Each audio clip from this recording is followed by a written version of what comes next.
Okay, the last video we showed you how to do an advanced search and went through some of the different options you had.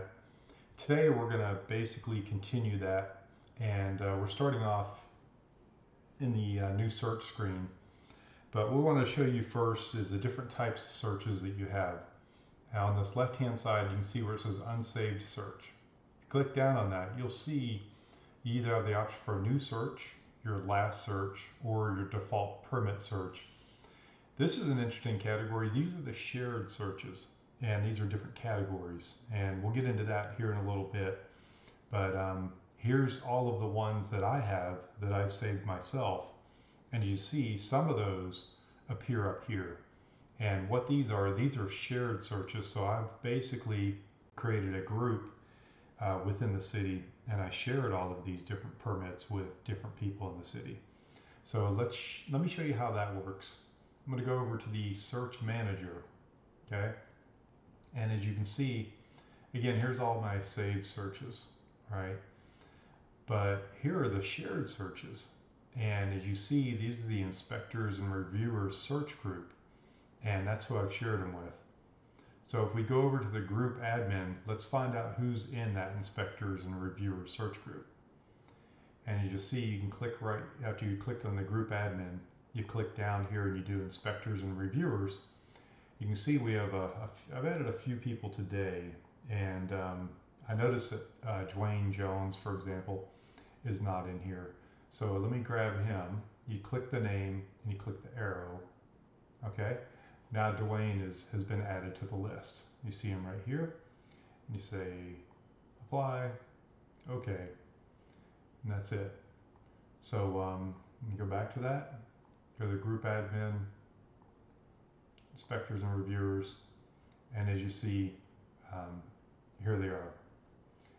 And let's see, there's Dwayne Jones, he's been added, so we're good. So that's kind of a neat thing. If you come up with a search and you're part of this group or whatever, you can actually share it with this group. So if you look at the shared searches again, here they are. And it's pretty simple. You just click on this down arrow and you copy to shared, see, and there's inspectors and reviewers. So let's go look at that again. Right now I have filed SFR permits, permits applied, and permits issued. I don't have the contractor email. So let's go back to that, contractor email. I click down on that, copy to shared, and then I go and I click inspectors and reviewers. Okay, so let's go back to the group admin. Go to inspectors and reviewers and go to shared searches, and here we are. See the contractor email? It's been copied over now. So now everyone that's part of that group now has also access to that. So that's a little neat trick there with the search manager. So yeah, let's say you're somebody who you put a lot of time into creating a search. Well, you just save the rest of the staff who may use that search time, because you can just share that search with them. And we can get Andy or someone like that to create some more groups here. See, if you go to default pretty much it looks like it has everybody. So again, we could probably share them with that as well, instead of having Andy create a specific group. But let's say you have a search that maybe you don't want to share with everybody, but just a select few people. You could have Andy create that group and share that with them. Okay, so that's that part. So let's go into databases. As you can see, we have 4 different databases: a permit track, geotrack, code track, and AEC track. AEC track is the contractors. Code track is code enforcement. And then you have the geotrack, which tracks all of our land use.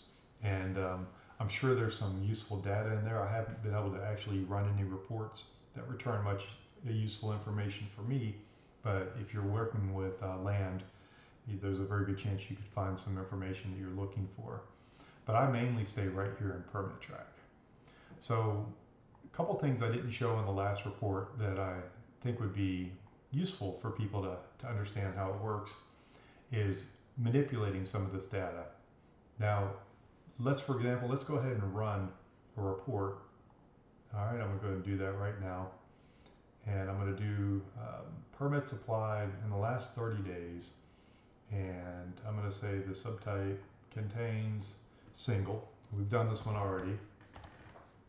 Okay, so let's go ahead and run that one, and that's going to pull all these single families that we have reviewed in the last, or actually have been applied for this month. So let's export that to Excel, and I will pull that over here in a second.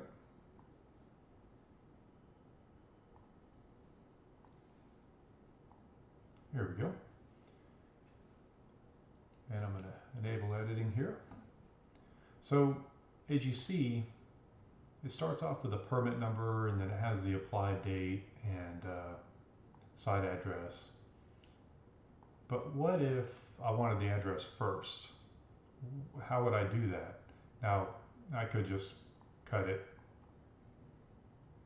and paste it like that, but what if I ran this all the time and I didn't want that to be the case?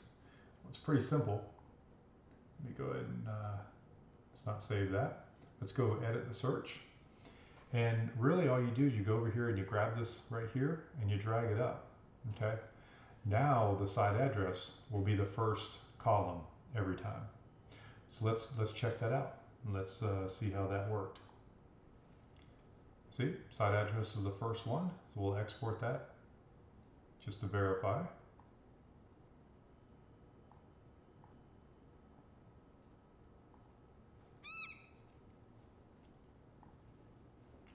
Okay, see, it comes up with the address as a first item. So you can, do that any number of ways. There's all sorts of different ways you can turn this around, move them wherever you want, which is great as far as flexibility, as far as having the report look the way you want. And again, if you just want to get rid of something, you just go over here and click the X. Like, let's say, for example, I don't care about the permit number. Boom, permit number's gone. So when I run the report, the permit number won't show up. So that's just some of the little tricks with Trakit. It's a little more advanced in the search than the first video. So I hope you find this useful, and if you have any suggestions or questions, feel free to let me know.